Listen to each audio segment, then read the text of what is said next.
karanasan ng bawat isa sa atin ay ito kasi yung patunay na mahal tayo ng Diyos dahil kung hindi natin maranasan ang mga pagsubok ng mga kapatid, hindi natin nararamdaman ang presensya ng Diyos.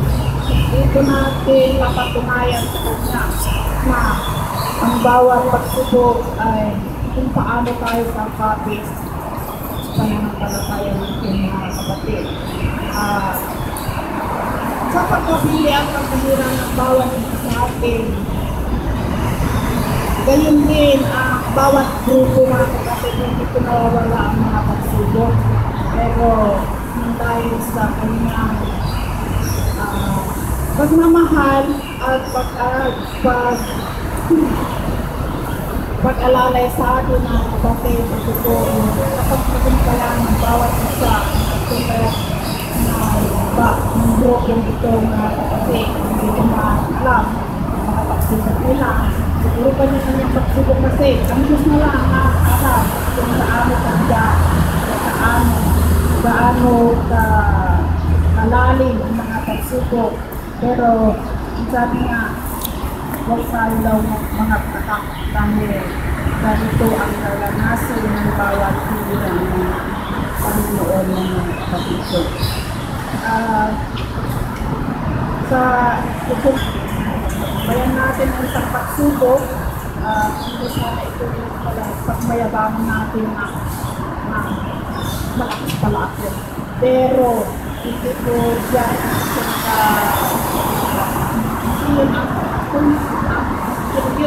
kundi sa pagpapatuloy natin mga kapatid, hindi ko kasi pinagin kayo pagsubok na kaya ng isang magulang na kung bugal ka pala, ito naman siguro pa dadalay ng sakto ng galong na isang timba ko hindi mo ba kaya.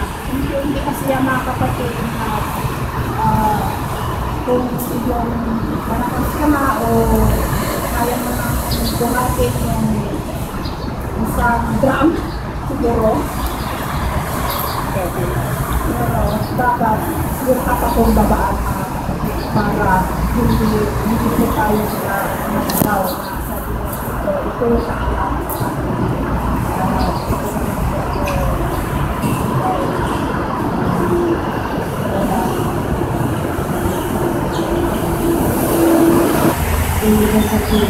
today, ang paglutot po ay bumabati po sa inyo ng malawit pang buka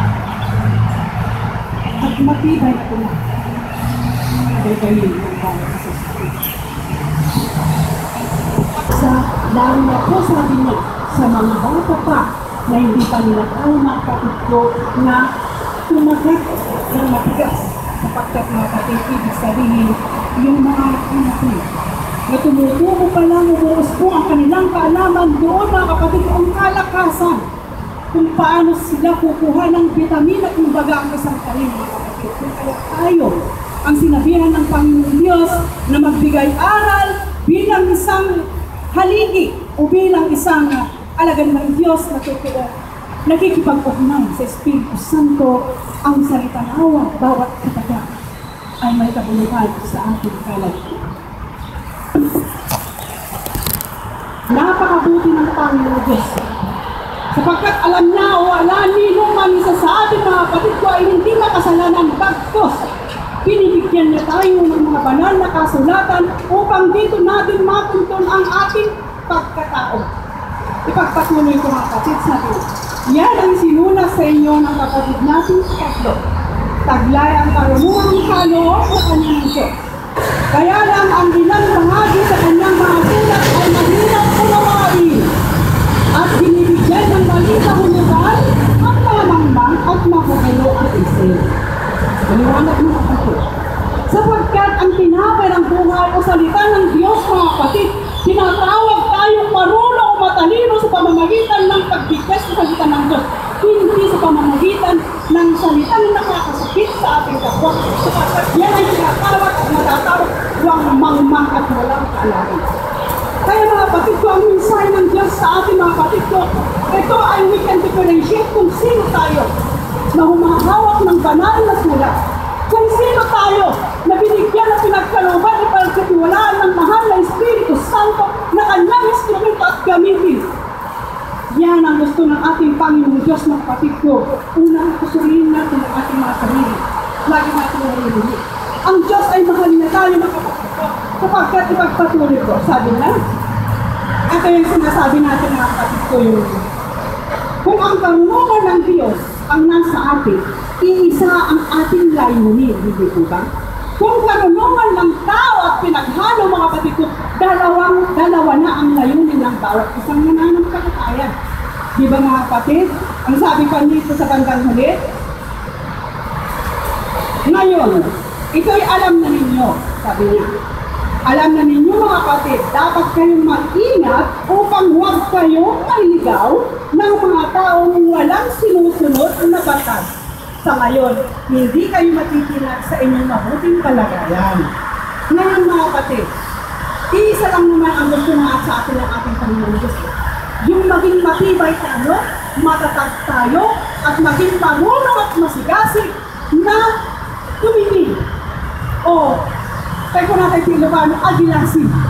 Alam natin dapat mga kapatid ko kung kanino tayo mga kapatid sumama. Sapagkat mga kapatid ko ang aral namin noon sa Konstitusan Linggo, sabi na, kung nakagawa ka ng kahit kaliit-liitan sa kapwa mo, nakagawa ka ng napakalaki sa atin. Yan po ang aral namin. Kung kaya't mga kapatid ko, bawat sa atin, kayo man, ako, lalo na ako, kung mayroon mga bagay na hindi ninyo maintindihan sa aking pagkikahali sa inyo, narito naman po ako. Sapagkat hindi naman ibig sabihin mga kapatid ko na tumayo ng bawat sa evangelista dito ay alam na niya ang kami ginagawa. Wala na. Sabihin natin hindi ko kapuri-puri ang magsalita dito. Kung dyan sa ngalan ng Diyos. Yun ang sinasabi ko kayo mga kapatid ko.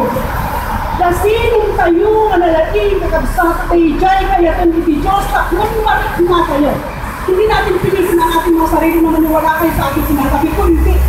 Ang banal na Espiritu ang ating paniniwala ang siyang magdikta sa bawat kaisipan ng bawat isa sa inyo upang sa kami mga kapatid ay may maipon tayo. May maipon tayo sa ating pakikibaka. Kung kaya't mga kapatid, yan lamang po ang aking pakikitisan at pakikipag-aral ko sa inyo. Ang patuloy po na mananahan sa ating puso at isipan ay ang tutong pagmamahalan. Na ang tutong pagmamahalan na yan mga kapatid ay tutong ating nararamdaman ng kampigo sa mga Diyos na anak at nasalak ang ugnay sa ating ngayon at magpakahalman sa ngayon magkakasara